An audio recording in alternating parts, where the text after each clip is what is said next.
Welcome, everyone. Can I have a roll call, please? Mr. Accomando? Mrs. Borelli? Present. Mr. Cipollone? Present. Mrs. Mahoney? Here. Mrs. Robinson? Here. Mr. Quinn? Here. Mr. White? Here. Mr. Whitney?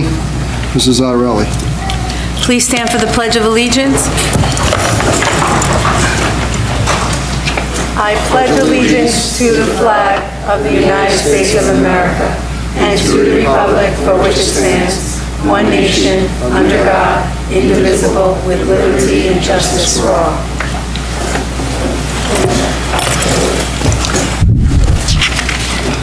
Turn my page. Okay, adequate notice of this meeting has been sent to all members of the Board of Education and to the Bergen Record in accordance with the provisions of the Open Public Meetings Act. At this time, please be advised that all cell phones and electronic devices are to be turned off. Okay. First, we have our student representative report, Gianna Montalbano and Krista Soda. Okay, thank you. Hello. It's not hot. Yes, it is. The marching band did very well at the U.S. band competition in Old Japan on September 16th. They played second in the division, and the color guard won best guard in our division as well. Our band was selected to be the host band at the NNJ Marching Band Festival at MSU on November 4th. This past Sunday, the band participated in the Polski Day Parade on 5th Avenue in New York City. Our boys soccer team currently is under 500, both some very good wins and ties to their record, enough to earn their team number 3 seed in the NJIC tournament, where they received at first round bye. Our cross-country team participated in the Six Flags Invitational, where most of our athletes finished the race posting personal best times. A shout-out goes to the football cheer team, recognizing October as Breast Cancer Awareness Month. High school girls soccer team is currently first place in their league after completing the first half of their schedule. Girls tennis has shown great strides in picking up 2 wins so far this season. Volleyball is currently 9-6. At LMS, the LMS PTO hosted a special assembly titled The Brain Show on September 28th.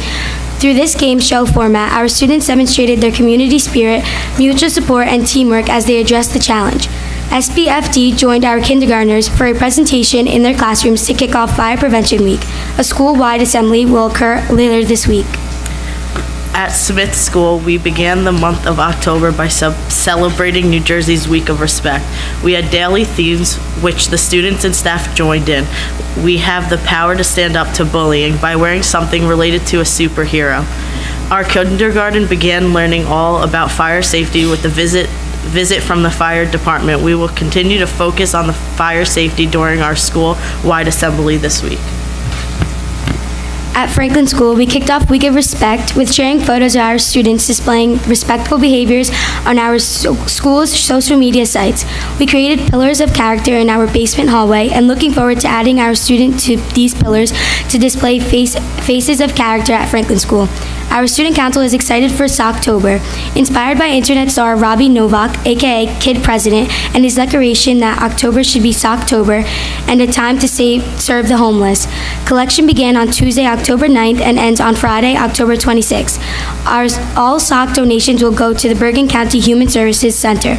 This organization provides housing, meals, and clothing to homeless individuals in Bergen County. To support our young students, the fire department will be coming in the building on Thursday, October 11th to provide the students the opportunity to hear and see what fireman's equipments look and sound like in an emergency. It has been noticed that young children hide because they're frightened of the firefighter help. Also, on October 18th at 7 o'clock, we are going to have a candidate night for the candidates running for school board in the Saddlebrook High School Middle School Library/Media Center. Thank you, girls. Thank you. Okay, good clap for them. Good job. Thank you. Now the superintendent's report.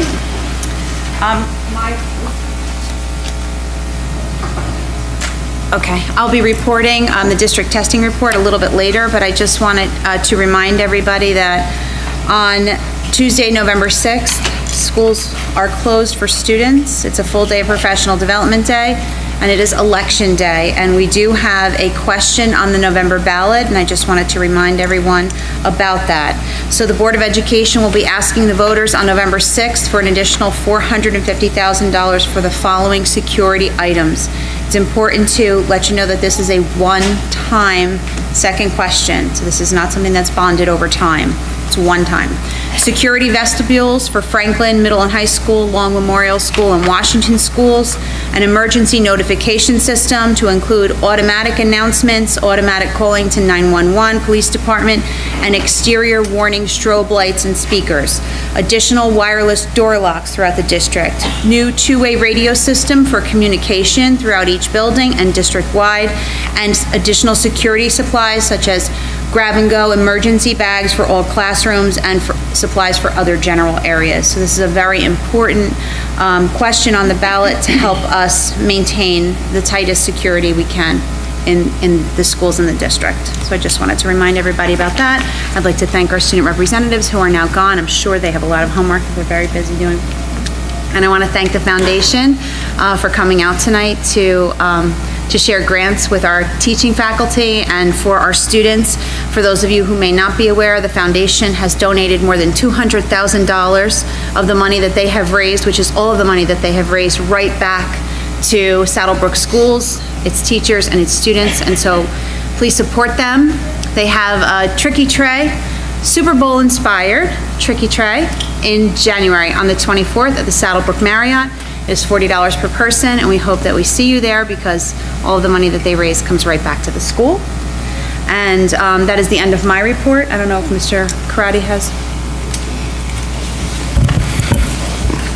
I gave a report on Monday with the projects, but just on the November question, there's in the back, if you didn't take a flyer, if you don't live in Saddlebrook, pass it on to people in Saddlebrook. We'll be making more copies, get it out to the schools, but please remember to vote on November 6th. And for the board and the public, November 14th, we're changing our start time of our regular meeting from 7 p.m. to 8 p.m. so we could have board training from 6 to 8. The two presentations will be board's role in policy and governance by policy. So it'll be 6 o'clock start for the board members, and the regular meeting would start at 8 p.m. And that's it for me. Could I add one more thing? Sure. Also, a reminder, on Monday, November 12th, our attorney, Jessica Clean, will be presenting to the board, our administrative team, and anybody who is here from the public, a refresher workshop on the new HIB legislation, the changes in the legislation, and just the reminders of everything that is in the HIB legislation. So it will be a great training session and refresher for anybody involved in education, parents, teachers, administrators, and board. So, thank you, Jessica. Okay, at this time, we'd like to have the Saddlebrook Educational Foundation come up and present their grants.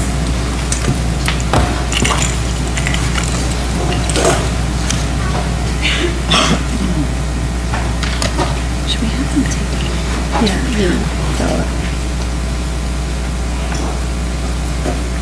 Emily, take the microphone and come here, so let everybody come down this way. Special. Come over here, let them, this way they can come down. Because there's no room there.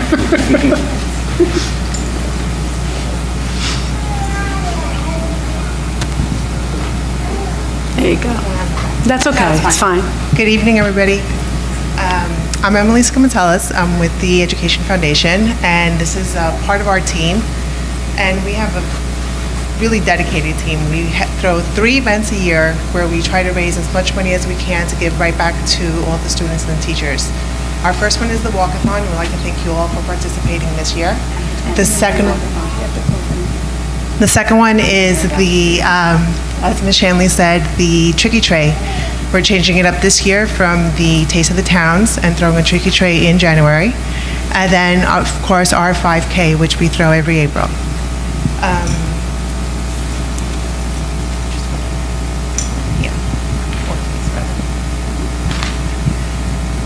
So this year we were really happy to see that we had a lot more requests for grants. You will usually get anywhere from 8 to 14, and this year we had 34 requests, and we were trying to get them all done, but we need a little bit more help. It was over $60,000 that was requested. So these are the ones that we were able to confirm for now, and we are still working on a couple of them. Maybe next month or the following month we'll be able to pull them through. So the first one is Janelle Ferlanti for a Makey Makey STEM Pack.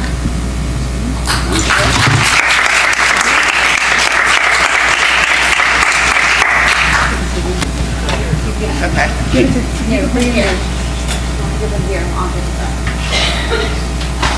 Ann Yeager for B-Bots.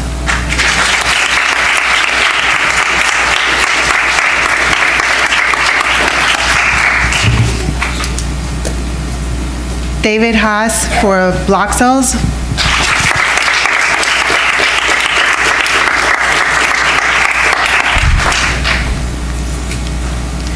Julia Bellini for Board Maker.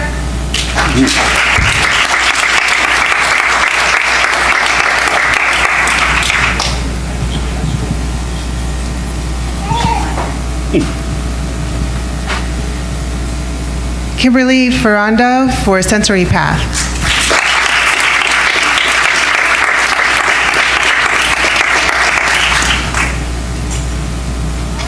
Lauren Rogers for Color Prints.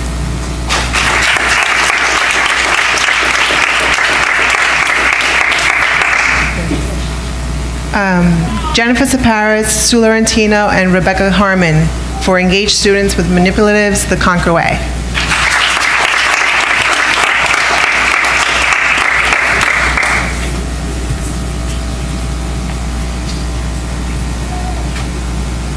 Jill Falk, Christina Torella, and Susan Laurentino for the Nature Center.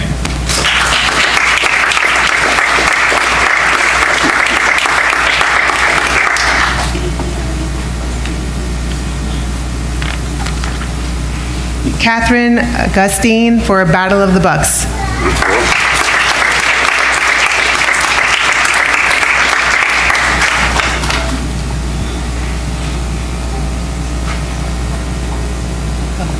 David Haas, STEMCon. And Elena Resnick.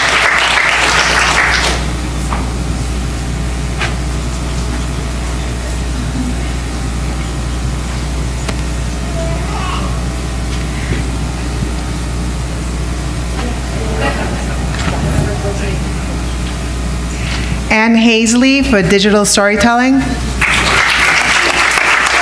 And for Robotics.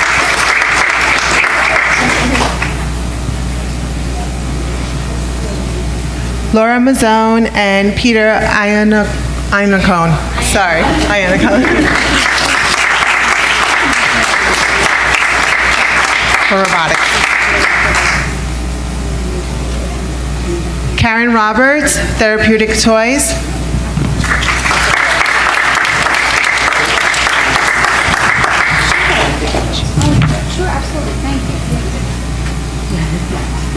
Ann Hazley, Jill Falk, Nicole Laub for Literacy Comes Alive.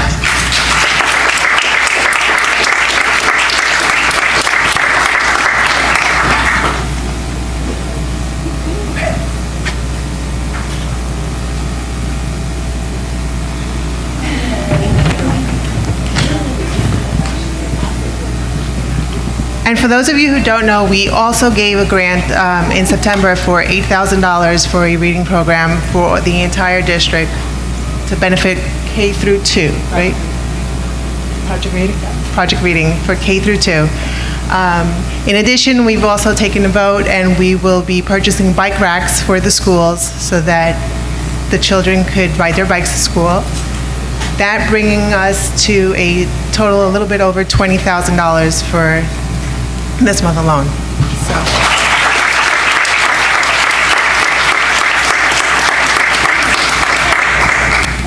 Okay, now, obviously, we can't do stuff like that if we don't have strong donors and a strong community. And with that, I'd like to take a moment to honor somebody who's here today with us, who has gone above and beyond dedicating his time and money, especially with our 5K. and that would be to Dr. Peter Ferraro from Ferraro Spine and Rehabilitation, who has donated over $10,000 to our community.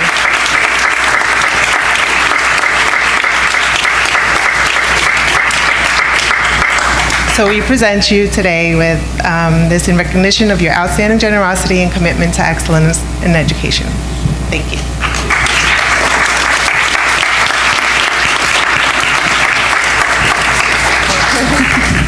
Okay, and with that, we say goodnight.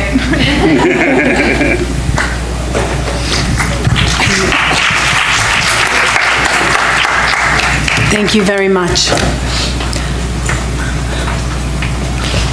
Okay. So next we have the superintendent presentation for the annual assessment report. So the board members, I think, will sit in the audience.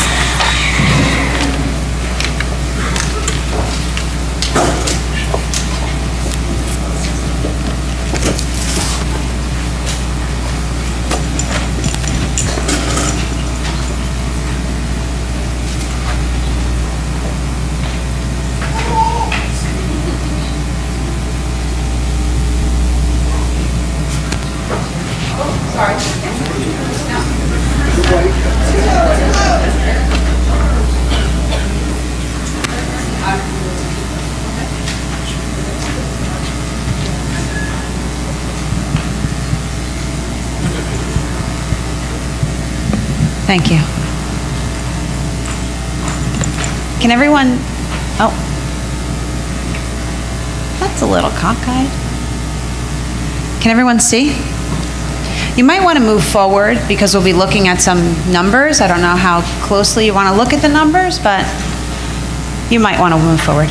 Okay, so the legislation requires that we present our annual assessment report to the public within 60 days of receiving our final round of data, which came in the middle of August, so we had until October 16th to make the presentation to the public. I think it's important that I make this presentation every year because it really does drive so much of the work that we do. So why test? Well, there are federal requirements. We must test. We are required by the federal government to assess our students at least once in grades 3 through 5, once in 6 through 8, and once by the end of graduation. New Jersey has additional laws, and so New Jersey's legislation requires us to test more than the federal legislation. And although Governor Murphy made all sorts of campaign promises to reduce the amount of testing that our students were going to have, and he made some efforts to try to change the legislation, he was not successful in reducing it to what the federal regulation was, which was his hope. And the only real change that we're going to see is in the requirement of the grade 11 English language arts assessment will be going by the wayside. But until I receive notification from the state that that change is happening this year, I'm not counting on it until I receive notification from the state. So the graduation requirements are another reason why we test. Our students must pass the Algebra 1 assessment, and they must pass the English 10 assessment. And if they don't pass either one of those, they must sit for every test that is available to them after those assessments and before those assessments at the high school level for them to be able to take advantage of the safety net that's in place, which is a portfolio review process. It has changed over the years. It's been called a variety of different things. But you have to remediate the children. They have to sit as many times as the test is available to them before they are eligible for the remediation process. So the science test. I had to put this slide in there because I still have to report out to you science results, even though we don't have any science results for the new assessment that was piloted in New Jersey last year, the NJ SLA in science. All of our park assessments moving forward, once we get the notification from the state, are going to be called NJ SLA in something. New Jersey Student Learning Assessment, Science, New Jersey Student Learning Assessment, Math. It won't be called Park anymore, but I don't know when exactly that's going to happen. So the science assessment was taken in grades 5, 8, and 11, and it was a pilot, so we received no data. So this year we have no science data, and you won't be receiving any data for your children. Okay. I know there's a lot here, but I'm going to put it on the website so that you can review it, because this is the kind of screen that you really have to look at straight across and diagonally, which is why I highlighted some of the boxes. So this is an English language arts and literacy percentage. And forgive me if this is information you already know. I'm going to speak as if maybe someone in the room doesn't know this information. On the left is level 1, not yet meeting expectations. Level 2 is partially. Level 3 is approaching. And in those ranges, essentially, that is considered not meeting proficiency. Only a score of a 4 or a 5 is meeting proficiency. Okay, so we don't want to be in columns 1, 2, or 3. And if you look at grade 3, for example, if you could follow me, and I don't know if I have a pointer here. Oh, okay. No, okay. So if you look at grade 3, for example, they want us to show you a trend over 3 years. So these are comparative scores. So you're looking at how many students scored in the not meeting expectations level 1 in 2016. How did the next year's grade 3 do in 2017, and how did the next year's grade 3 do in 2018? The goal on the left-hand side, 3, 2, and 1, is for those numbers to go down, and the goal on the right-hand side, levels 4 and 5, are for those numbers to increase. Obviously, we want all of our students passing. So the state has us look at a particular grade over time and see, are we making gains at the grade level? Then it wants us to track cohorts of students and take a look at a group of third graders who were third grade 2 years ago, then became fourth graders last year, and who were fifth graders in 2018. And so you could follow well, it's yellow on my slide, but it's kind of green here. You can follow grade 3 cohort and see 1.5% of them scored in the 1 range when they were in third grade, and then 2 in fourth grade, and then 2% in fifth grade. So I highlighted that just so that you can see. So the goal is, on the right, is for those numbers to go up, and on the left for them to go down. So I'm just taking a little bit of time on this first slide to explain to you what we're going to be seeing. On the far right, they want us as a district to reduce 1s and 2s and increase 4s and 5s. I highlighted in green areas where we were making gains that we should be making, and then highlighted in red areas where we need improvement.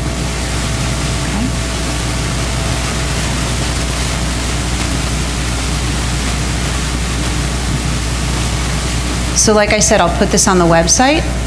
That way you can take a close look at groups and cohorts. Okay. This is a slide that gives you the big overall, and that's why I put the yellow star on it, because this is the slide you really want to look at for grade 3. Because on the right, the far right, for grade 3 through 11 in English, language, arts, literacy, and these are percentages, not raw numbers, you can see our overall student proficiency. How many students essentially passed the assessment at the grade level, district-wide. So at grade 3, less than half of our students passed the assessment.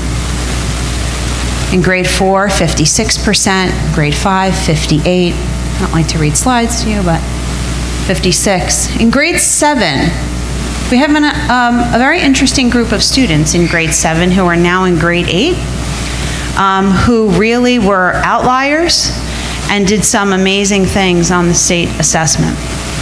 I find it unusual, I find it interesting, because we were chosen by the New Jersey State Department of Education this year to participate in the NAEP assessment, which is a national assessment, math, science, and language arts. It's a single-day assessment, and ironically, the State Department of Education chose our 8th grade to assess.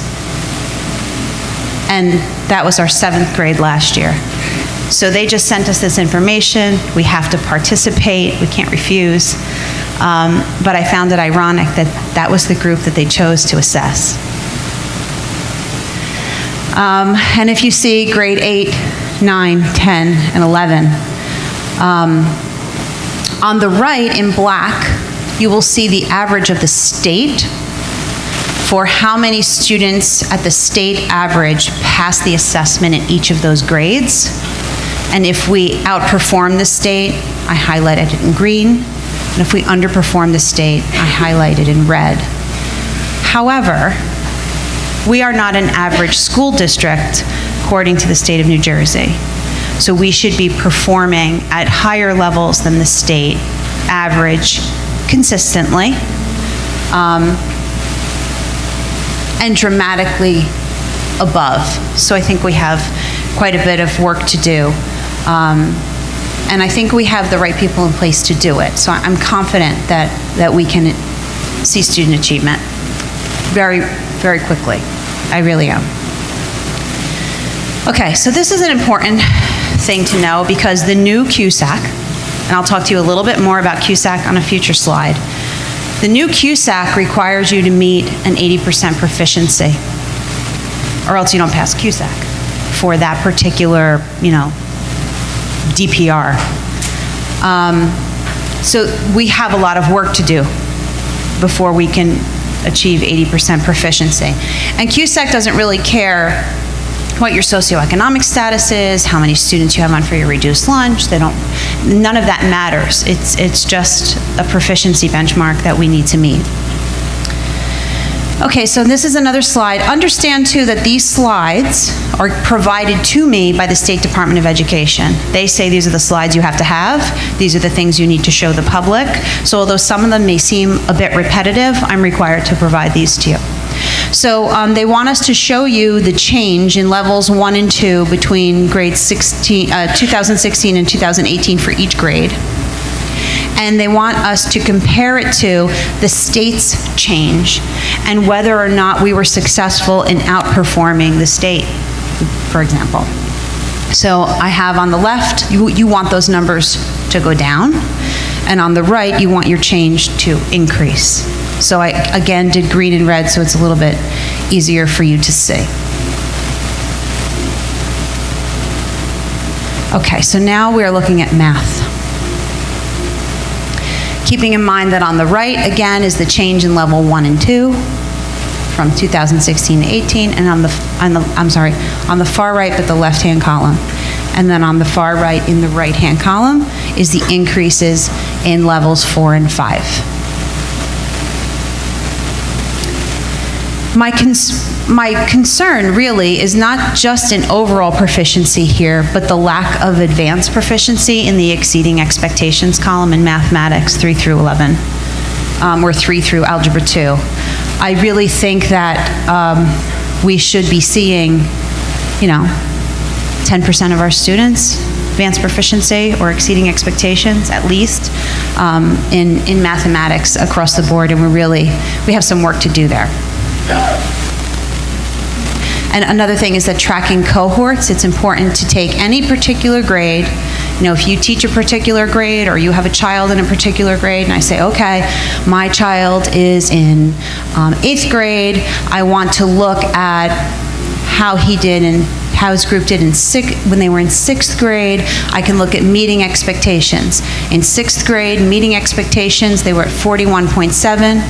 The following year, they dropped as 7th graders to 37% proficient meeting expectations, and then as 8th graders, dropped again to 35.5. So that's the same cohort of students. We should be able to advance the achievement of the students we receive from wherever they are. It's important to note, too, that Algebra 1 and Grade 8, they're a little bit funky numbers. Because we have a middle school, high school combination, we don't separate out the 8th grade students who take Algebra 1 in the reporting. They don't give it to us that way. from the 9th grade Algebra 1 students who sit for the assessment. So 8th grade math scores usually seem lower than they are, because usually if you're taking regular 8th grade math, you might be a struggling math student. You're not sitting in Algebra 1 as an honors 8th grade student would be sitting in Algebra 1. So just so that you understand that the algebra score is a combined grade of 8th graders and 9th graders, and the geometry score is a combined grade of 9th graders and 10th graders. Okay, so this is where we want to take a close look, because we're seeing how many of our students are meeting and exceeding expectations at the district level. And when I see numbers like 22 and 42 and 35 and 15, I think we have a lot of questions to ask ourselves. And some of those will come later. Once again, this is the comparison.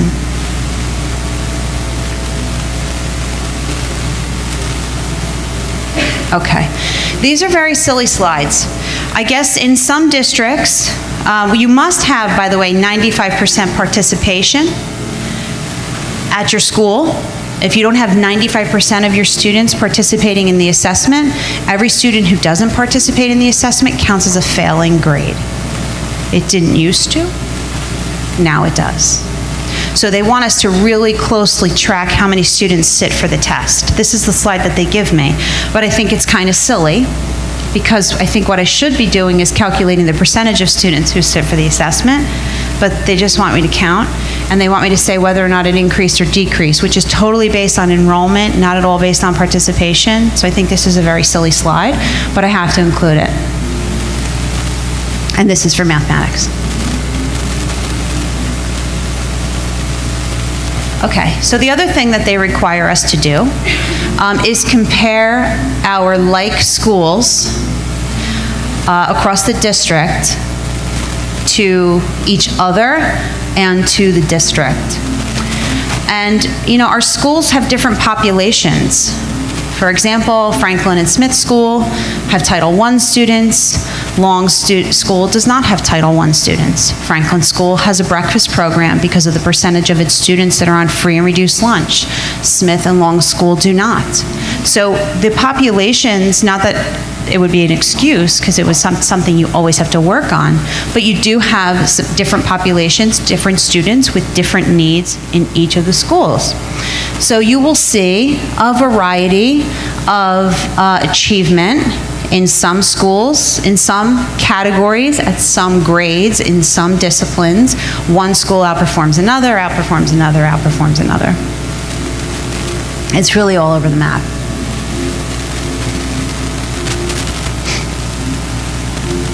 That's 3 and 4. Here's 5 and 6.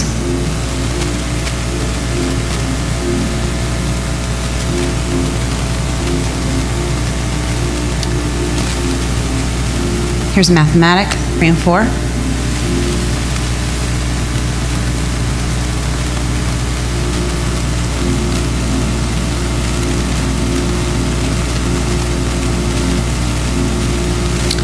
Mathematics, 5 and 6.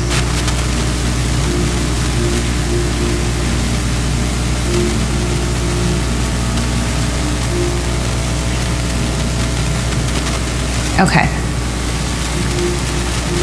So these are the subgroup comparisons. Anytime you have a subgroup of students that fit into a particular category, and that subgroup exceeds 20 students in that category, they want to track it. If there are fewer than 20 students in the category, I can't show it to you. So 20 is the N. For those of you statistics people, 20 is the N, and if you don't have 20, you can't look at the comparative data. So these are our subgroups in grade 3. Male and female and male, I should say, Hispanic, Latino, white, economically disadvantaged, no, economically disadvantaged, yes, special education and general education. The important numbers are really on the right. In English language arts and in math, what percentage of the subgroup passed? So you're looking at girls, 63% of girls in grade 3, 63.5, passed. And only 34.7 of the boys passed. To me, that is a huge red flag, and I will address that in a later slide and how I think we could address that. But the girls are also outperforming the boys in math in grade 3. Our Hispanic and Latino students is a subgroup, white students, socioeconomically disadvantaged, and special education. And when you see, for example, that special education students are performing significantly lower than their general education peers, that is something the state, when they come in for an evaluation, will say, how are you addressing that? How are you fixing that? And my opinion that I share with Dr. Reisenhower is that maybe it's because special education students may not be getting enough classroom time with their general education peers, because we tend to have a tendency to pull them out. And when you pull students out and they don't have the same access to the classroom discussion that maybe they're having with what they could be having with their like peers, there could be a struggle there. And so it's something we're looking at very, very closely. Okay, so this is important to understand. So I showed you this slide. These are all of the subgroups, right? When the state evaluates us and they want us to achieve that 80%, this is how they come up with the number. They look at your general population and they say, how did your general population do? And you go, okay, 65% passing. Then, okay, that's 50% of your grade in that category. What's the other 50%? The other 50% is the average of all of your subgroups. So your general population number is only half of the credit that you're getting in that category. And the average of your subgroups is the other half of the credit that you're getting in that category. So I gave you an example here. If the overall district-wide student achievement for, let's say, grade 3 is 50%, and the average of the subgroups is worth 50% of the total score, that combination needs to equal your 80, it's got to meet 80% proficiency. So if you look at ours here, district achievement in grade 3, general population, 46.8. The average of the subgroups is 43.3. So the score that you get is actually lower than what you get for a district-wide.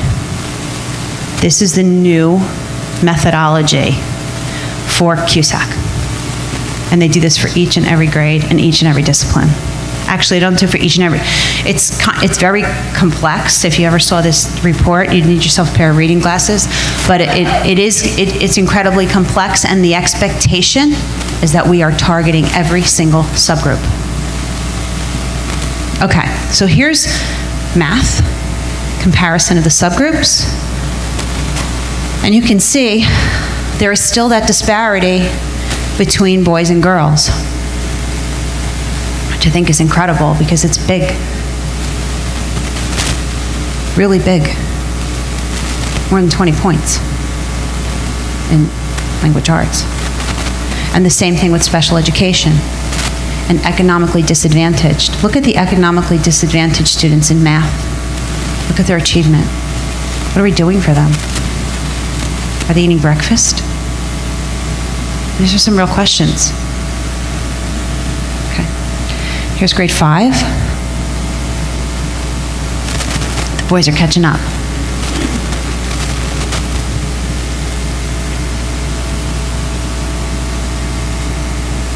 Grade 6.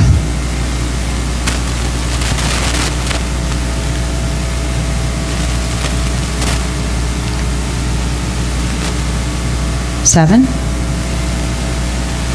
This is that grade 7. Anybody in here teach this grade last year? Stand up and take a bow.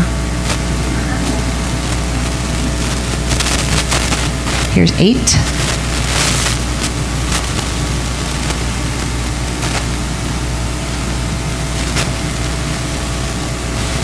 Okay, so grade 9 I don't have on a shared slide with language arts and math because of the Algebra 1 thing. So this is just English Language Arts.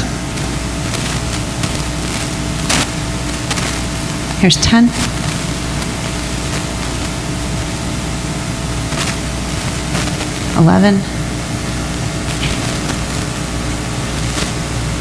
Here's Algebra 1. Now, Algebra 1 to me is very troubling because we have a group of 8th grade students who are honor students who are taking Algebra 1 because they're advanced math track now, right? But we really have, virtually no advanced proficiency to speak of. Nothing in Category 5 for exceeding expectations. And a good portion of those students should be exceeding expectations. Here's geometry.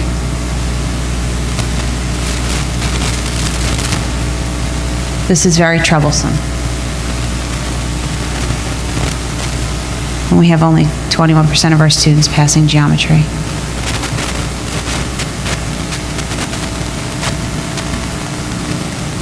Algebra 2.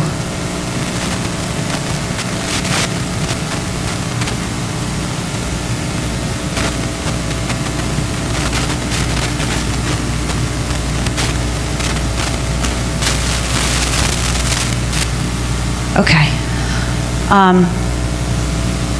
We need to talk about the reality of standardized testing. I realize that there is a groundswell of parents who oppose standardized testing. I oppose the chronic standardized assessments that last for days and hours, and I certainly think we could do it better. If the SAT can do it in 4 hours, why can't we? However, it's the reality of how we're judged in the public. It is the reality of when you go on, Niche and New Jersey Monthly and U.S. News and World Report. Like, nobody cares about those things. Or you say we don't care about those things until, of course, we're like in the top 20. And then every realtor is hanging in the front window of the office, and they're handing out flyers, and everybody's so excited. And as soon as you slip to 22, 24, 26, or 68, then you go, those stupid things, they don't really matter. Unless you're, top 20, then everybody wants it to matter, right? And test scores do mean something. I mean, the houses in certain communities are worth what they're worth because of the test scores in the schools. You know that. I'm not making this stuff up. This is reality. So, for people who are testing opposed, or I've heard teachers say, I don't teach to the test. Really, why not? Because let's just think about what it means to teach to the test. Okay, so my assistant, Gina, her daughter, just passed her nursing exam. She has spent the past month and a half studying 8 hours a day for this nursing exam, right? And she passed it on her first round. Every teacher, can you raise your hand if you're a teacher or an administrator in this room? Every single one of you with a hand up had to pass an exam to get to do the job that you're doing today. Maybe 1, maybe 2, maybe 3 exams, right? CPAs have to take an exam. Exams are the way certifications work, right? SATs, ACTs. I have a daughter sitting, she sat for the 3rd time for her SATs. Not a great test taker, she's an artist. Not a great test taker. I get it, right? And there's that list, of testing optional schools. Nobody wants to go to those schools. Villanova is not testing optional. Columbia is not testing optional. NYU is not testing optional. Fairleigh Dickinson is not testing optional. So the reality of it is that we do prepare for tests when we have to. So we can say we're opposed to them all we want, but we do prepare for them when we need to. We need to prepare our students for these exams. There's 2 ways to prepare students for exams: content and familiarity. So the content comes in a fantastic curriculum, all of the resources that you need, wonderful professional development, a scope and sequence that you can actually follow, things that you can execute in your classroom, right? A set of expectations for what we want the students to learn and how we're going to assess that they've learned it. Of course, that's all important. And then there's test familiarity, right? So Princeton Review, Kaplan, I paid the $900 for my daughter to go to the Princeton Review, right? You probably will too. I have people who say to me, do we have SAT prep classes here? I wanted Tommy to take an SAT prep class. Oh, but you don't want him to sit for the park, but you want him to take an SAT prep class. Why does Tommy need to sit for the SAT prep class? Is he going to learn math in there? No. He's going to learn this section is 60 minutes. This is what the directions look like. These are what the questions are going to be. You may see a question that looks like this. They're going to try to trick you with an answer that sounds like this. Don't pick that answer. Why? Because it's a trick. Why is it a trick? Let me show you. This is the mistake 70% of the students make. That's why they put that answer there. You won't make that mistake, Tommy. You know why? Because you're ready. Because you know that question now. Because we practiced. And Tommy, when he goes into that test, is going to be ready. Because he's had the great instruction all year long, but he's also got the test familiarity. So don't tell me you don't want to prep students for a test. Because it's your obligation to make them feel comfortable, right? Why do we do lockdown drills? We don't do lockdown drills because we anticipate having an emergency. We do lockdown drills so kids are familiar, so they're comfortable, so they're ready. It reduces anxiety when they do it all the time. Well, the tested preparation is the same thing. Like, I'm sorry, but this is the world that we live. We don't have a choice but to prepare them. Yes, we're going to give you the content, but we have to give them the familiarity, right? It's very, very important. And it reduces testing anxiety when students know what they're getting in for, what they're getting into, what they're in for. Okay? It reduces anxiety.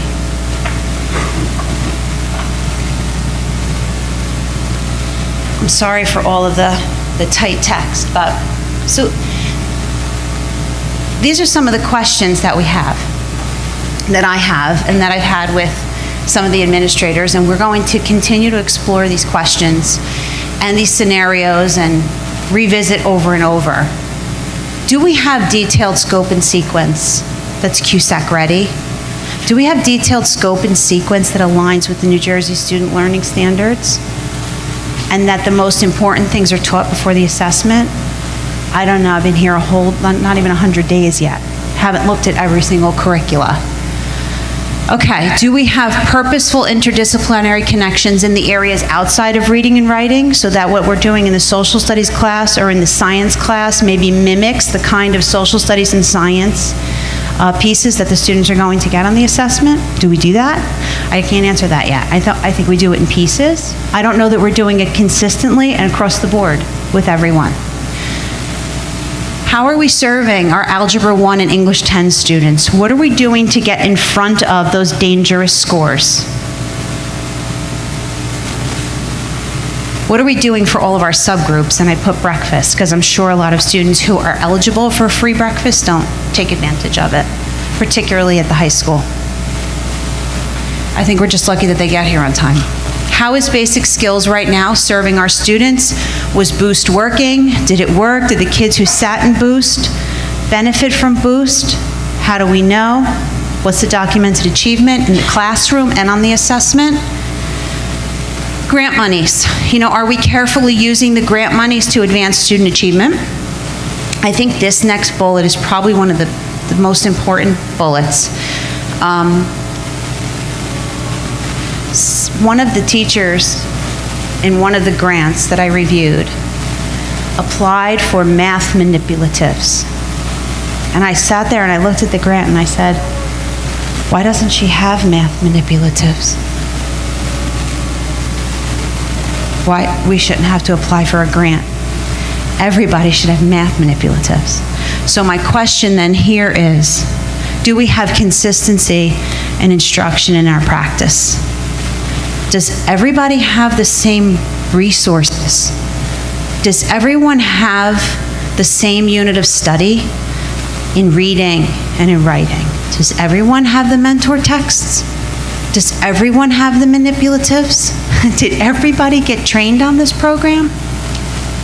Because I really can't hold people accountable until all that has been in place. I mean, I think that's only fair. I think it's fair to hold people accountable, but I don't think it's fair to hold people accountable until they've had every opportunity to be successful. Does that make sense? So, classroom libraries. I walked around with the principals. They're not equal. Some people have amazing classroom libraries, and some people have next to nothing because it's a new classroom, or somebody left and took their books with them, and now there's like nothing here. We're scrambling to put together a library. So that means that the students don't have equal access to the libraries. That's not okay. I recognize that. That's not okay. Is every student walking around with a book baggie? Does everyone take a book baggie home? And at the middle and high school level, is everyone reading independently? Are we tracking minutes? Are we advancing fluency and automaticity? Because those English language arts scores carry over to the math. The math is very reading heavy. For those of you in the room who are not teachers and you haven't seen the park, the math is incredibly reading heavy. So if you're a struggling reader, you're now a struggling math student. So my emphasis will be on reading. It will be on math too, but I recognize the connection between the two. Teachers College benchmark assessments. Are we all using the assessment that we're supposed to be using for the program that was approved by the board? Are we using different assessments? These are the kinds of things that we need answers to. It's very important. Special education. How does least restrictive environment impact student achievement? And are we getting special education students? Are we really pushing for students to be in the least restrictive environment so that they get the most access that they can to their general education peers? How do these assessments that we do here and the prep that we do here impact other student achievement?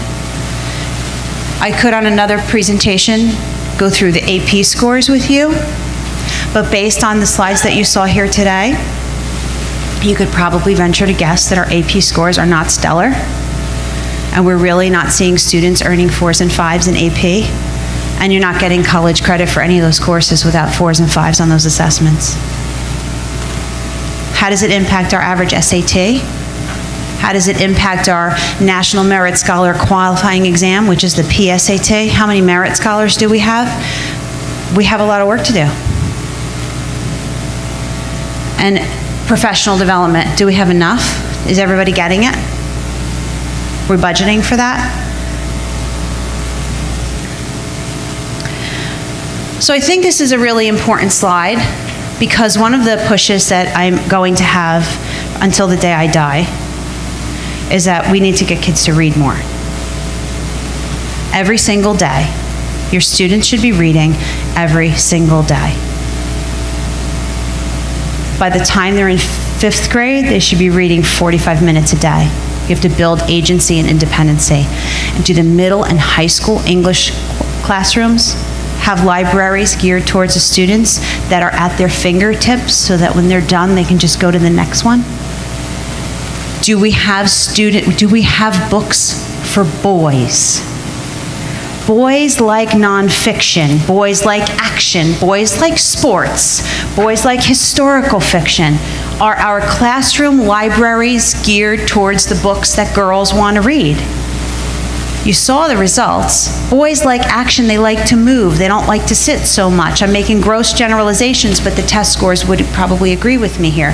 What are we doing for our boy readers? Do we have any men in district that want to, host a boys read club of boys to read boy books and do boy stuff? We need our boys to be readers, and they're not. So it's something we really have to be conscious about working on. But maintaining an independent reading life and building agency are the tenets of Teachers College of Columbia, and that is the program we're using. Okay, so these are the things I have to talk to you about the plans. What are we doing? What are we doing to fix this? So we have a new Title I math teacher paid for with the grant at the high school to remediate the algebra students this year, and then they will test again in January. Hopefully they will pass, but we have about 87 students sitting in remedial algebra. So those are kids who failed last year and have to take the remedial, okay? That's way too many. We should have one class. maybe one class, if that. Level literacy intervention for the basic skills program we do have some carryover funds that we're going to be bringing that was left over from last year and rolling into this year, and I'd like to use those funds to target English language arts and boost again before testing. I'm very interested in reviewing commercial data warehousing tools, and for those of you who are in the business, things like Linkit, where you can house both the data that you collect in the classroom into one database, connect it to the data like on the park, and then provide students remediation through that tool. So that's an example of one. So I will be getting presenters to come in and talk to me about their data warehousing tools. We don't have anything like that in district right now, where you could follow a student's achievement. If you're now their 8th grade teacher, where you could take a look at all the students' data so that you can know what skills to target, for example. We have our Project Read Phonics pilot, which is a systematic phonics instruction going on in K through 2. Connected math pilot at the middle school, although I just realized that although we have the connected math pilot running, we're still only offering 48 minutes of math at the middle school, which is not enough time to do math. So looking at minutes is really important. Math manipulatives, we need them. There are 3 different types of mathematical understanding, okay? There's concrete understanding. Concrete understanding means like counters and base 10 blocks and things I can touch and I can hold, okay? And then there's the symbolic understanding, where something represents something else. And then there's the totally abstract understanding, x equals 4. If you don't take students through those 3 different levels of math understanding, concrete to symbolic to abstract, they will never be able to be successful on a standardized test, because a standardized test is all abstract. That's why kids need manipulatives. They're not toys, they're learning tools. Implementation of Teachers College running records for K through 6 we'll be doing this year, and we will have training for all teachers on that with Shelley Klein. Data analysis, and I don't know if this is the case, let me just ask in the room, for the teachers in the room, have you seen the data for the students who are sitting in your classroom right now, how they did last year? Yes? Excellent. What do we do with it? So that's a great step. What do we do with it? What do I do with all these papers and all these reports? So data mining, and do teachers really know what to do with it? Reviewing of the curriculum. We have our calendar in place, and that is something that the board can certainly help us with, obviously, in approving whatever purchases we need to make to support the teachers, but approving the district calendar. When I met with the PTA, some of the moms said to me, there's a lot of rumbling at the half days, it's a problem, and then the subs for the PD, and I said, I don't know how else to do it. Teachers need professional development. We have half days in the calendar, I can really only get 2 hours out of that. Right? I need to take them out of the classroom, give your children a substitute so that I can train them to do everything that they need to do for the kids. So I'm sorry, but I don't know how else to do it. If somebody has another idea, let me know. Articulations are built into the calendar.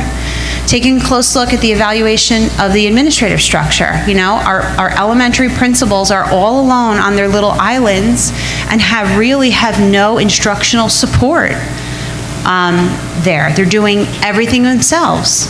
At least at the high school, we have high school, middle school vice principals in place, and we have Kim, who is K-12 math and science.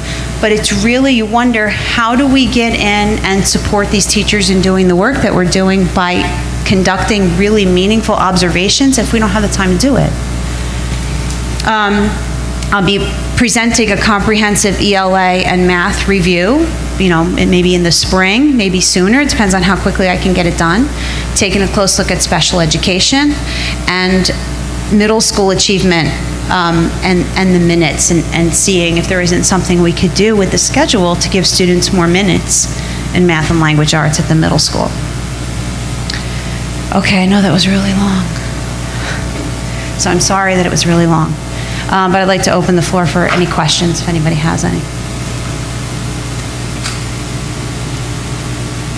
Wow, that can't be. Let me say this. In less than 100 days, I will tell you what I have discovered. Okay? I have discovered that we have incredibly passionate teachers who really, really want to do a good job. We have an amazing administrative team who is hardworking, dedicated, committed, smart. And I think that we have the essentials in place. We have the people. We have the bodies in front of these little people, and at the high school, not so little people. But we have an amazingly dedicated, professional team.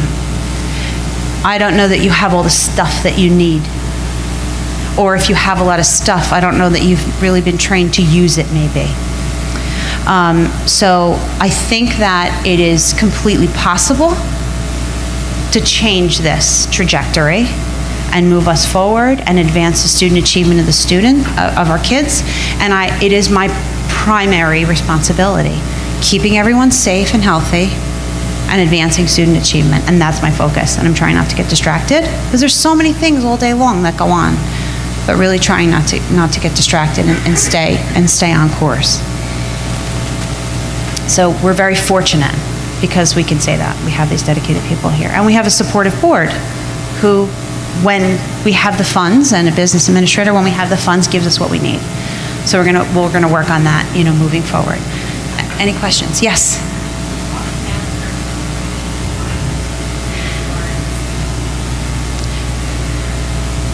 Are we behind? I don't know that we're behind. I know that we're not achieving where we should be. I think it could potentially be, and our teachers are going to training this year at Conquer Math with Nancy Schultz. I don't know how extensive their training was in the past. I have to just assume that, give them the benefit of the doubt that they're trying everything that they can, and maybe they just need to understand something a little bit more. I think that maybe our resources are not what we need them to be. I would think resources, or the way that we're planning instruction, or the way that maybe we're assessing students, to benchmark them to see if they're keeping pace. So I need to look at it all, which I haven't looked at it that deeply yet, just superficially.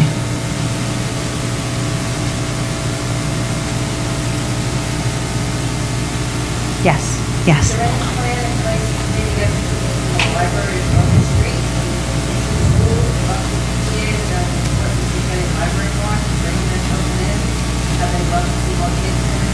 I'm sure that they would, and I think that's a fabulous idea. What I'm talking about when I talk about the classroom libraries are the books, so that when the child finishes this book right now and I still have 15 more minutes, I can go grab another book that's on my just right level. So then the library would be in addition to that. If the parents aren't reading, well, I agree with you. We model the behavior we hope to see in our children. But even if that's not happening at home, the expectation is that the child is taking home a book baggie with his just right book, and that his homework is to read for that amount of time, whatever that prescribed time is for the age and the level of the book, level of the child. Yes. Yes.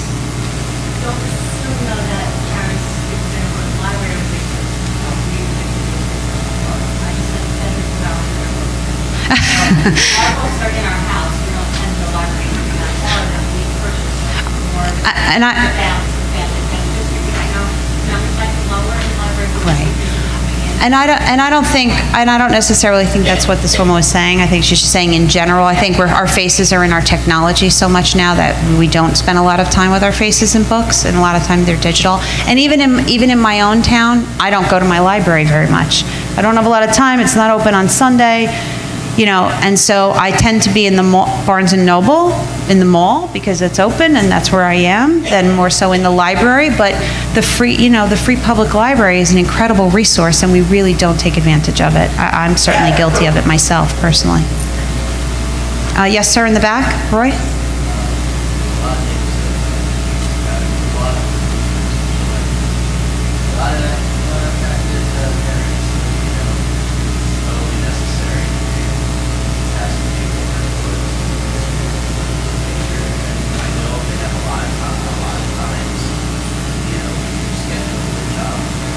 Yep.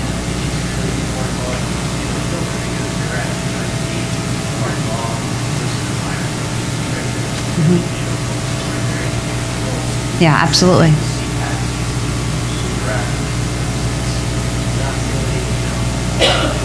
Yes, Mrs. Reisenauer is definitely working to bring her CPAG back. Sir in the pink shirt, did you have a question?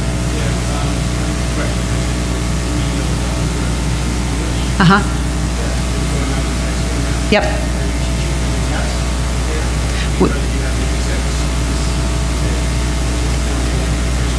Well, it's a skill remediation course. So the teacher has access to the students' Algebra 1 test results and is doing small groups with the students based on skill. And those skills are indicated in the New Jersey Student Learning Standards for algebra. So the remediation course is definitely aligned very specifically to the standards, which will then be reassessed in January on the park. If they don't, well, remember something, these students are also sitting in geometry because these kids all passed the class of algebra. So they advance to geometry because we don't want to hold them back because that's just not a good thing for them. And we're giving them the algebra remediation, which is not graded. It's a remedial course for half a year because you can't give them. Yeah. Right. Right. Right. Yes, so the other piece is that getting in front of the kids who are sitting in algebra first time this year, we're taking a close look at that scope and sequence and making sure that we are regularly assessing students on those skills. I could teach till the cows come home. I need to assess, are they grasping what I'm teaching them? So also looking closely at assessments.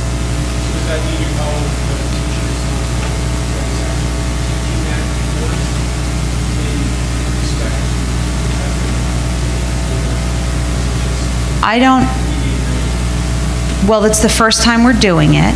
Every teacher is responsible for everything that they teach. I'm not quite sure what you mean by holding them responsible. Do you mean by the percentage of students who pass the assessment? Do I hold them responsible for that?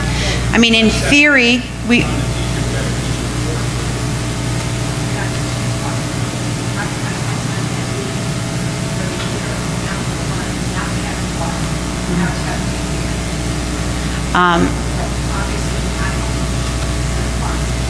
Well, you have to...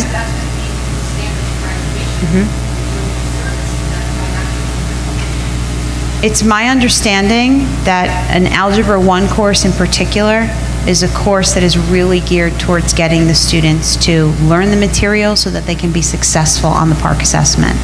If you want to speak about your son in particular, we can pull out his testing report and I can go over it with you and we can talk to the teacher just to make sure that he's getting what he needs.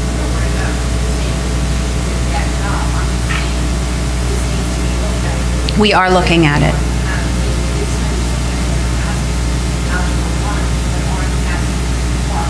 But just so that, we absolutely are looking at it. It was one of the first things that we discussed when I came here. So, I mean, we are definitely looking at it. And I think scope and sequence is really important. What do you teach first? What do you teach next? How do you back your way?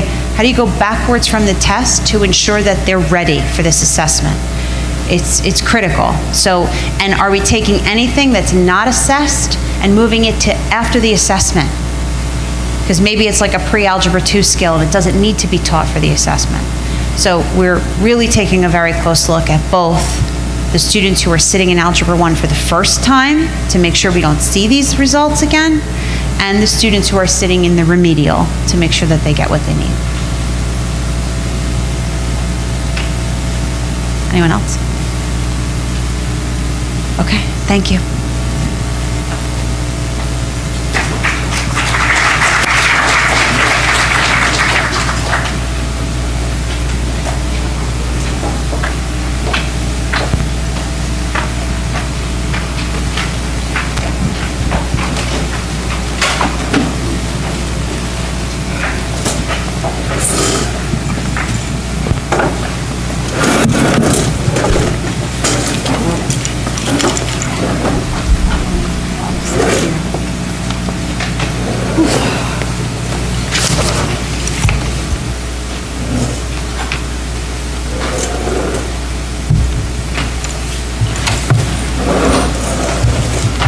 Okay, thank you, Mrs. Shanley. That was a lot of information.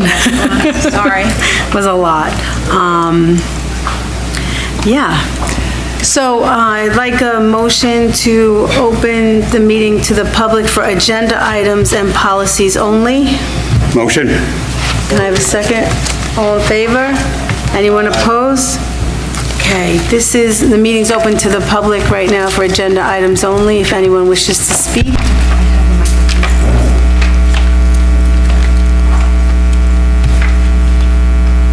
Okay, it doesn't look like anyone wants to speak. Okay, so can I have a motion to close the meeting to the public? Okay, all in favor? Okay. All right, so we're going to move on to the board action items. Okay, so, what's that? Everything all right with that? Okay. So I'm going to go through B1. Should I go through each one at a time, or should I do them all, Ray? What do you think? Do them all. Do them all? B1 through B7. Okay, okay, can I have a motion for items B1 through B7? Motion. Okay, any discussion for B1 through B7? Nothing? We're good? Okay. So can I have a roll call? Okay, Mrs. Borelli? Yes. Mr. Cipollone? Yes. Mrs. Mahoney? Yes. Mr. Quinn? Yes. Mr. White? Yes. Mrs. Robinson? Yes. Okay, education and curriculum, Mr. Quinn? Yes, at the recommendation of the superintendent, I make a motion to approve the following items. E10, 1 through 13. Okay, can I have a second? Any discussion? Okay, roll call? Mrs. Borelli? Yes. Mr. Cipollone? Yes. Mrs. Mahoney? Yes. Mr. Quinn? Yes. Mr. White? Mrs. Robinson? Yes. Okay, finance, budget, facilities, Mrs. Mahoney will do that one. At the recommendation of the superintendent, I make a motion to approve the following items, F28 through F37. Okay, can I have a second? Okay, any discussion? Okay, roll call? Mrs. Borelli? Yes. Mr. Cipollone? Yes. Mrs. Mahoney? Yes. Mr. Quinn? Yes. Mr. White? Yes. Mrs. Robinson? Okay. What? Is that a yes? Said yes, yes, that was a yes, sorry. The next one for policy, so can I have someone who will, from that I'll do committee? that. Okay. At the recommendation of the superintendent, I make a motion to approve the following items. First reading of the following policies, P8561 and R8600, and the second reading of the following policies and regulations, the whole list. Okay, any discussion on the policies? Okay, roll call? Mrs. Borelli? Yes. Mr. Cipollone? Yes. Mrs. Mahoney? Yes. Mr. Quinn? Yes. Mr. White? Yes. Mrs. Robinson? Yes. Okay, for negotiations, I guess. You do that as well? You want to read that one? Sure. Go ahead. Negotiations, at the recommendation of the superintendent, I make a motion to approve the following items. Sidebar agreement number 1, which is N4, and N5, sidebar agreement number 2. Can I have a second? Second. Any discussion? Okay, roll call? Mrs. Borelli? Yes. Mr. Cipollone? Yes. Mrs. Mahoney? Yes. Mr. Quinn? Yes. Mr. White? Yes. Mrs. Robinson? Yes. Okay, Mr. White? At the recommendation of the superintendent, I make a motion to approve the following items: P50 and then P88 through P103. Okay. Can I have a Second. second? Okay, any discussion on any of the items? We're good? Okay, roll call? Mrs. Borelli? Yes. Mr. Cipollone? Yes. Mrs. Mahoney? Yes. Mr. Quinn? Yes. Mr. White? Yes. Mrs. Robinson? Yes. Okay, are there any other committee reports? Any correspondence? Any old business? Okay, on new business, we're going to do our servant leadership discussion, but if I can have a vote, I'd like to wait till after we open to the public and then do it after that. And I'll make a motion to do that. So moved. Okay, the first we'll do, open the meeting to the public, and then after that, we can do that part of it, okay? Everyone in favor? Do you need a real vote? No, all in favor? Aye. Anyone opposed? Okay, so I'd like to have a motion to open meeting to the public. I didn't read my statement before, so I have to read it now if someone comes up. Okay, wait, let me read my statement. You can come up, but let me read my statement. Okay, so residents are requested to state their names, addresses, and subject matter. In the event it appears the public comment portion of the meeting may exceed 45 minutes, the presiding officer may limit each statement made by a participant to 5 minutes duration. Issues raised by members of the public may or may not be responded to by the board. All comments will be considered and a response will be forthcoming if and when appropriate. The board asks that members of the public be courteous and mindful of the rights of other individuals when speaking. Specifically, comments regarding students and employees of the board are discouraged and will not be responded to by the board. Students and employees have specific legal rights afforded by the laws of New Jersey. The board bears no responsibility, nor will it be liable for any comments made by members of the public. Members of the public should consider their comments in light of the legal rights of those affected or identified in their comments and be aware that they are legally responsible and liable for their comments. Okay. Ellen Josephson, 471 North Midland Avenue. I'm here on behalf of the Saddlebrook Education Association. We would like to thank the Board of Ed for approving our 12th Dress Down Day to support the VFW on Veterans Day. As you know, the VFW is the organization in town that is the biggest supporter of our kids. They donate thousands of dollars to our kids through the schools, through the rec department, through scouts. So we're very happy that we're able to, again this year, support them for Veterans Day. We just, this week is Fire Prevention Week in our schools. So in honor of that, the Education Association on our Dress Down Day on September 28th collected for the Saddlebrook Volunteer Fire Department, and we raised a $975 donation for the Saddlebrook Fire Department for that Dress Down Day.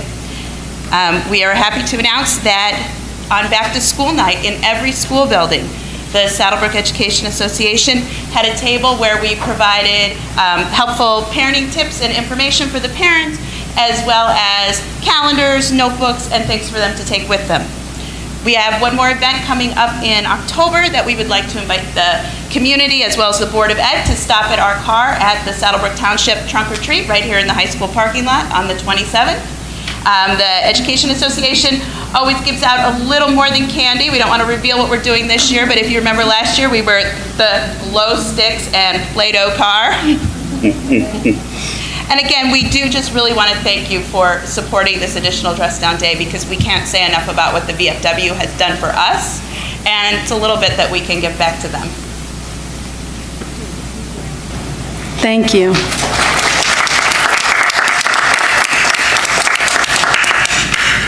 Would anyone else from the public wish to be heard? No? Okay. We're good. So can I have a motion to close the meeting to the public? Second? Okay, all in favor? Okay. We're going to take a 5-minute recess because it's been long, and then we'll reconvene in 5 minutes to do our servant leadership. Okay? Good? Okay, 5 minutes?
was surprised. I heard that. I was like, because I was thinking every time I passed by, I'm like, I gotta get that. I gotta find a way to get, I want to get more of them.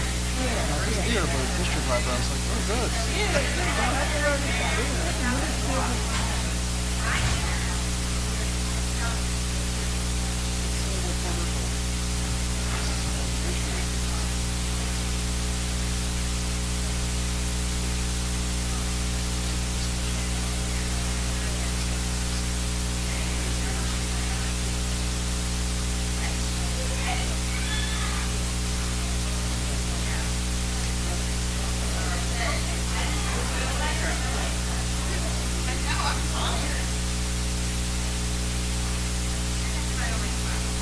You're talking to a Catholic, so yeah, I was a Catholic.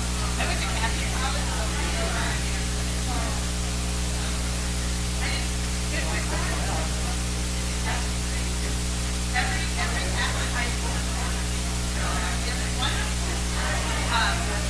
And that's a lot of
Good luck with it.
Take your butt out.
I'm awake now. Okay. One day I was like, All right, we're reconvening the meeting. I don't know, can I have a motion? So moved. Second, all in favor? Okay, we're gonna do our servant leadership. Angela, I just need a brief Oh, yeah. Of course. Chance to do something for We me. just need to amend the vote on the 2 sidebar agreements for the administrator's contract. Oh, because Gina can't Gina can't vote. Abstaining. Okay, Gina's abstaining from those. So I realized that like also in my head. Yeah, Mr. Toast. Yeah, sorry. So amending that Sorry. vote Yeah, I to, thought if I said, oh, I don't know, if she could vote on it. Abstaining. Yeah, have her abstain. I am. I forgot, yeah. What about you? No, not you, not yet. Not yet. Not yet, okay. Both of them. Not yet. Both of them. Okay, I think I did all this. Okay. So, just regarding our assignment or working on this, which is part of our goal, and it's right on the first page here.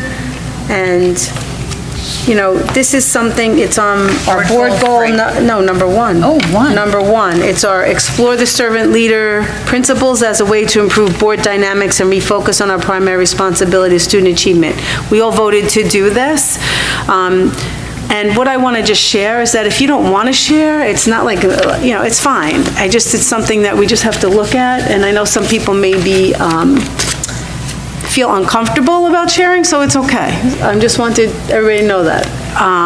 It's not like, this is just for our benefit and to help us however it can, you know, to help us be servant leaders and support that whole concept, so, all right? So do you want to go through our questions that you had asked us to do? or- Yeah, they were pretty much questions that I asked I'm doing this with the administrative team, so they're pretty much the same questions I would ask, and even as an English teacher, they're questions I would ask. As you were reading, you know, what spoke to you? Did something jump out at you? Did something resonate with you? Could you relate or connect to something that you read? Because those are the real, like, reading moments, so not to have it be forced, not to summarize, but, you know, did something speak to you while you were reading? Okay, so the first thing I'd asked us were I could quotes, start- I mean- quotes? Yeah, let's just want to talk about that. like Yeah, what we could do, quote- yeah, like, is there any quotes we you want liked? to pull, or? Okay, who wants, go ahead, go ahead. All right. It's only But then you have to tell us why, Mr. White. Well, this is really like on the first page of reading. Mine was on. When the best rulers achieve their purpose, their subjects claim the achievement as their own. And then the next sentence goes on to say that the best leaders are almost invisible. I think that speaks to the fact that a good leader doesn't really want all of the fame and the success to be shown onto them. They really just want the people who are underneath them to have success, because it's almost like the trickle-down effect. You know, if you're doing great if the person underneath you is doing great, and it ultimately trickles down to the teachers doing great if the students are doing great. And, you know, whether that goes all the way up to Ms. Shanley or down to, you know, the student, it's people being proud of the work that they're doing, and, you know, for no reason other than the fact that they love what they're doing. Great, I like that. I like that too. I like it too. I like it too. It's good, Sam. There's a lot of Okay. quotes in here. I guess. There's a lot of, I have a lot too. Anybody else want to share a quote? Oh, go ahead. I like, on page 5, we arrived with small material gifts and left with large spiritual ones. And serving others is like that. And I think that, I don't know, when we give stuff, we get so much more in return. I think that's, you know, it related to me, because you also asked, you know, how does it relate to being on the Board of Ed? You know, we do this, and sometimes we're going to take pushed out. But knowing that we're doing stuff for the kids, for the community, for the teachers, that's how we get paid. So that's why we're here. Right. Very Shouldn't be good. here for the fame. Right. We're here For the power. for the power. Yeah, fame and power. It's not for the power, it's not. It's not. And we do There- everything as a group. You know, yeah, we have individual votes, but we're doing it as the board, not as me, not as you. It's all of us together. And that's the biggest challenge. Of course. Okay, Steve, you wanted to go next? Your quote? Yeah, I have two. I enjoyed reading the history and the long term of it. Tim was talking and reminded me of the story of the person that was the leader of the whole organization, and he was just a guy, and he tended to everybody's needs. And they didn't even know for years that that was the leader of the organization. And it's, as Tim said, leaders will be invisible if they're doing their job right, because they make everybody else think they can accomplish all their goals. And one of the quotes is, because the leader understands the responsibility is to promote the good of the entire community, people trust their leaders and are willing to place the community in their hands. And follow that with, leaders set high standards and follow the same rules as other community members. And I think those two go hand in hand and are critical. Because if the leaders aren't following the same rules as the community, you're going to have a disconnect. And you can't be trusted if you have a double standard for this is how everybody acts, but this is how I can act. And I think that is very critical. I would agree. Agreed. And you should model. You should be, someone that what you expect from the people under you. You should be the same way. The same or better. You always have to, again, it's setting the high standards, which it's the same thing, if you want people to be unruly, well, it's an easy thing to do. If you really want to set high standards of achievement, you have to set those bars yourself so others can join you there. Good. One of the other, I'm just going to talk, let me get it all out and stop. Someone has to be in the gifted and talented group, Steve, so you just keep going. One of the things that, thinking about this after doing the reading, was like, if you can get the entire leadership organization, all the people that are leading on the same page as this, everything will always stay together. One of the things I always say is, I'm here for all of the students in the district, the best interest of the district as a whole, the best interest of the board, and the community as a whole. But if the entire board and leadership of the district are all following the service leadership model, all of those will always be in sync. Yep. And they get disjointed as soon as people veer off of that. Yes. Agree. It's one of the reasons why it was something I needed to share with my team, my administrative team. Not that I wanted to share necessarily, but that I needed to share. By the way, I just talked with them, I'll talk quickly. They are very excited about it and going in that same path. Yeah, because I felt that it was so important for them to understand my why. Because if they understood that, then when they were inclined, maybe, not these people in particular, but if someone's inclined to make a decision that seems to be power model, and I say, well, who are we serving? Are we serving our own desire to win this argument? Are we serving our desire to get back at someone who has been making you crazy? Or are we making a decision to serve the students? And that serving the students always has to come first, because based on the definition, the way I see it anyway, is that they are the quote-unquote least privileged, according to Greenleaf here. They are our least privileged, and they need and deserve every support that they can have. So when we focus on ourselves, or on it, let's say a teacher, yes, teachers need to be served as well, but not first necessarily, unless they're sick or, right?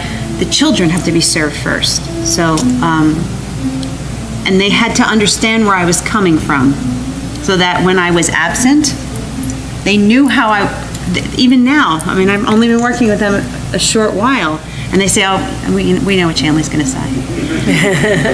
We know the test. Is it serving the students? Are they wiser, freer, more autonomous, healthier, more likely to serve others? Is it doing that? If it's not doing that, we need to revisit it. It also makes the working environment much better. It does. Much better. And we serve each other. Anybody else want to share a quote? a couple more quotes that were pretty dynamite. Jess, you feel like you're so far away. Why don't you move closer? move closer, Jess. Which looks like she's so far away on her island over there. Jess got a book too. You got a book too? She got it a little late. She got it a little late, but that's it. All right, now mine first. This She is only got it Monday. One. Okay. You like that page? And I'm next. No, go He's ahead. talking about the guy Robert Coles. He was in college, and then he went back to Louisiana and helped with like voter registration and helped with fight segregation. And that's like really he's doing a thankless job. And he's at the point where it's super in the middle of like race wars where he knows that he might even get killed for what he's doing. And somebody's like, why are you risking your life to do this? And he literally just said, the satisfaction, man. He's like, if I die today, I know I'm doing something. I know I'm doing something for good. And I think that's something to say. It reminded me of like, this is a weird segue to the movie like The Greatest Showman. Like the main character is really struggling whether he wants to be like super wealthy. And what he doesn't realize is that like his daughters, even though he doesn't even really have a job, he goes around like they think that he's the coolest person in the world and they're so like rich in love. So I think that if you start realizing that it's like everybody benefits, then everybody's happy. Then I think that's a better way to like look at life, to be honest. Yeah. So for the quotes that I liked was, we're also on page 5, servant leaders have a way of attracting other servant leaders. Because when you work with somebody who's a servant leader, it's something you probably want to do and become like them. And then it said it builds relationships that offer meaning and hope. And to me, that was like meaning and hope is the whole thing and how to build a relationship. And if you're in a situation where it's difficult and, and it said they're not in it for themselves, they want to make life better for others. And that's the part of it that reached out to me. And then the last quote, and then I'm done with my quotes, is power-oriented leaders want to make people do things, servant leaders want to help people do things. So that to me was really, really clear and very, told me a lot about that. So that was my 2 cents. So I did have one, but Angela just said it. I'm sorry, No, it's that fine. one? Which one? It was that,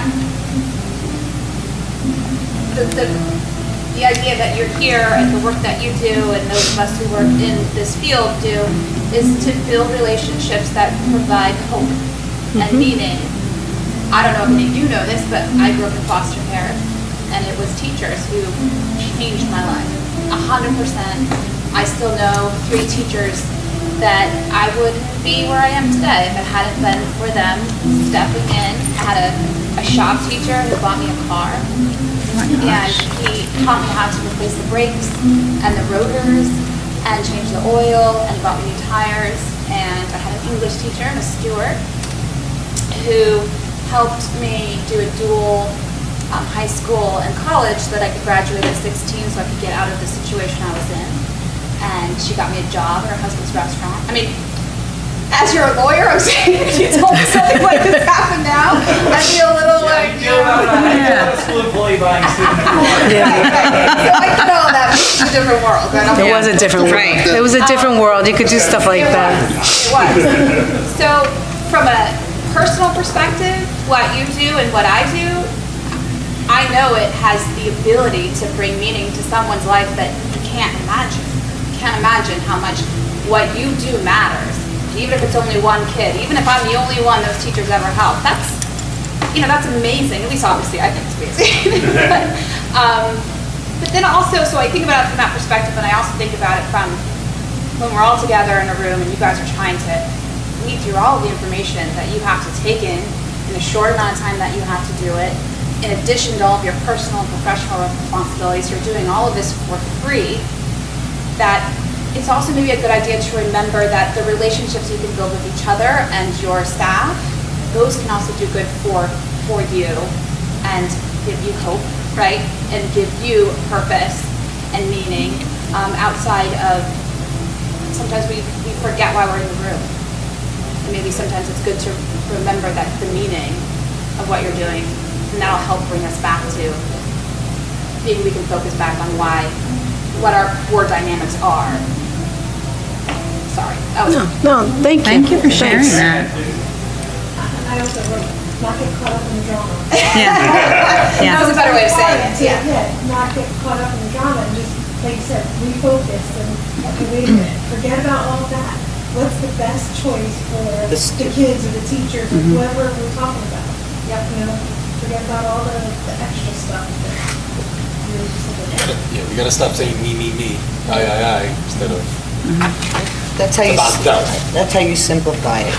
What is in the best interest of the student? And that should be what your answer is, not what other people think.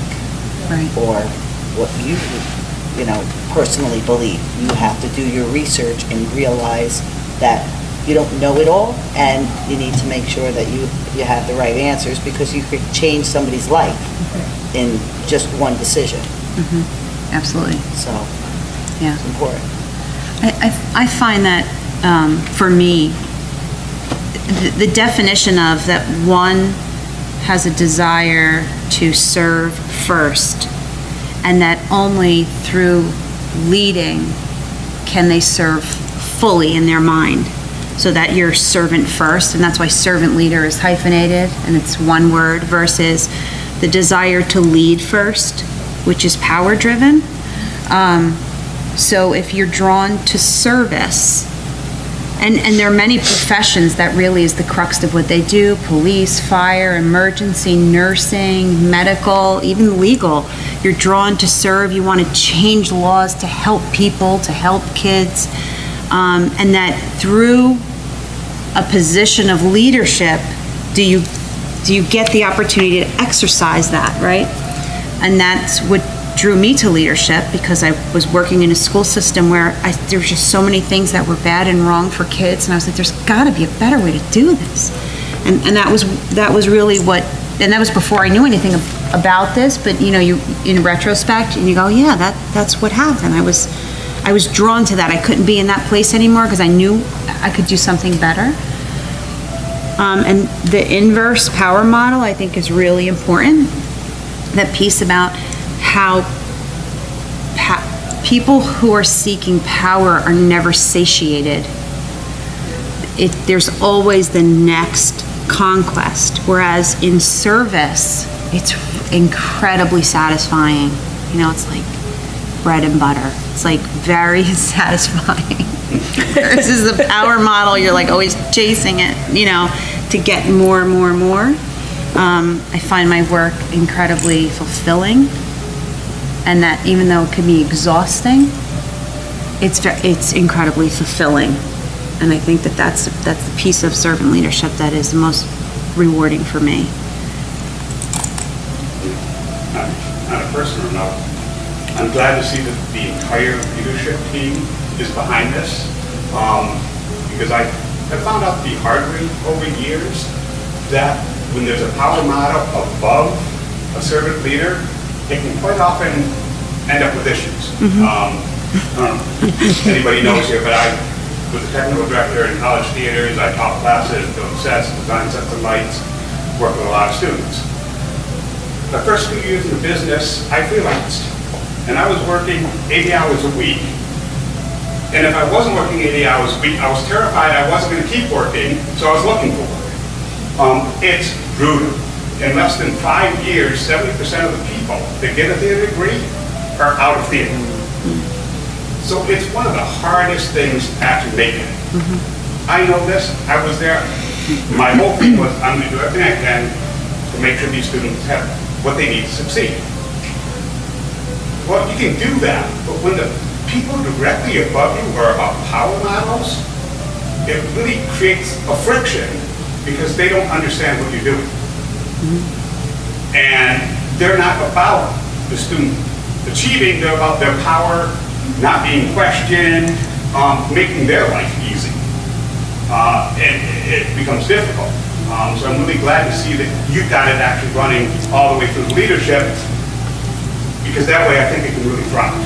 And I think it's important. Can I speak to that? Your first sentence was, I'm so glad to see that the leadership team is, did you say, behind this? I have to flip that sentence around, because they're not behind this. They are this. Yes. That is how I know I have an amazing leadership team. They are this. I even said that to my husband when, he was like, so how's your servant leader thing going? Because he thinks I'm kooky, which is fine. He loves me because I'm kooky, but he thinks I'm kooky. And I said, oh, I work with all servant leaders. They don't know it yet, but they will. Because there's just not a definition for it necessarily. But I use Brenda as an example. She's gonna be like, you talked about me on TV.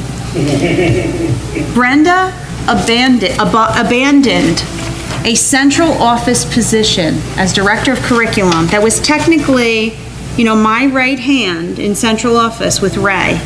And she abandoned that position to, in a hierarchical model, take a step down and be building principal because she didn't want to abandon the people in this building. She said, no, they really need someone who knows them, who gets it, who's been here. DJ and Ray are new. They need someone who, it was natural for her. That's a servant leader. She didn't know. You know what I mean? Like now when you look at it and she thought, I have to take care of them. I have to protect them because they need to be built up and I can do that. I'm gonna build them up. That kind of thing. Excellent direction. Right? Yeah. So I didn't need to get them behind it. They are it. And I'm very fortunate. I'm gonna get a little sappy there. I work with incredible people here, and Ray, too, I have to say. You want to talk about servant leader? You're okay. That's what gets him through his 14-hour days that he puts in here.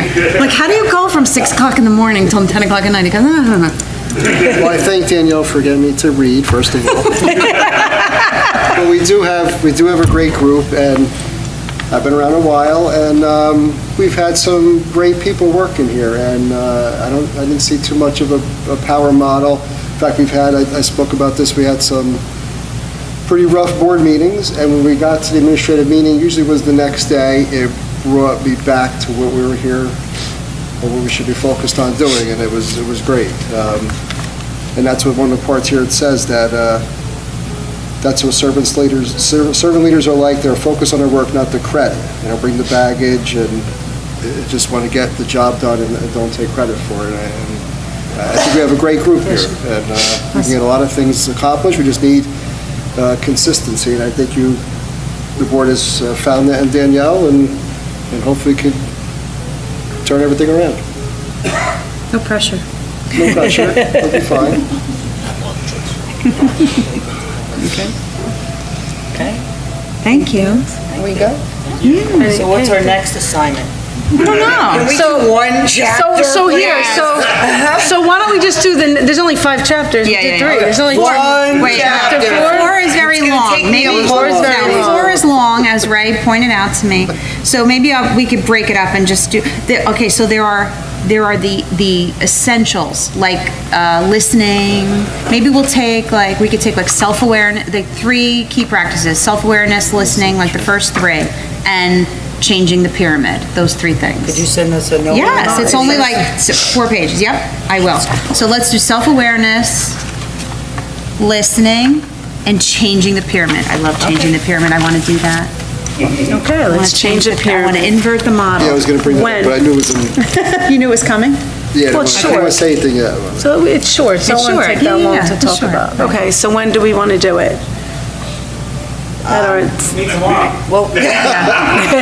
Well, November, we have a busy month. So November, we have Jessica's presentation on Monday, and we have school boards coming in on Wednesday. So what about December?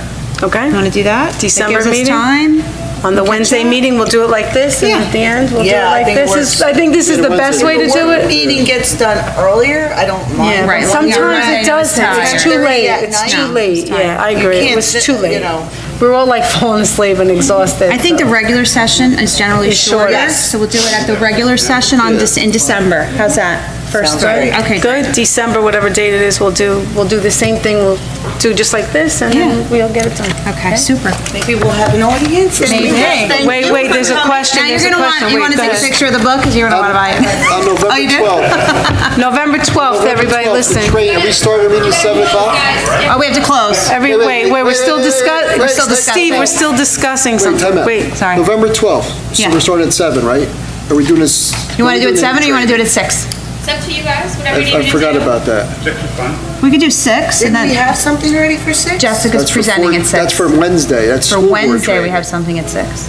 Oh, so this is the, I didn't put that in. The HIB. For This is the HIB. How long is your Focus on thing, that one. Jessica, about? It's as long as you need it to be, but I think if we're gonna have it open to the public, I probably shouldn't do more than like 15, 20 minutes, because we want So to you keep could do the it meeting. for- Can we just keep it at 7? Just Keep it at 7 o'clock then, if it's not Is there any other- very We're long. just gonna do a really general hit and explain the new process Right. that is available to us. Right, and, very good. You know, we'll leave it open for a few questions if not. Okay. I'll try to make it, you know, something Okay. that's. Yeah, there's no other presentations, right, Danielle, Yep. that day? There's no other? No, no. Yeah, that's fine, That's leave it at at 7. Leave it at 7, and then the other one is Okay. at 6 for the training on For the the training policy. with the, okay. Yeah. Okay, so I need a motion to adjourn the meeting. Second? All in favor? Aye. Any opposed? Okay, guys, don't Thanks for sticking forget it out. candidates night on the 18th and the voting on the 6th, so we have to be, thank you.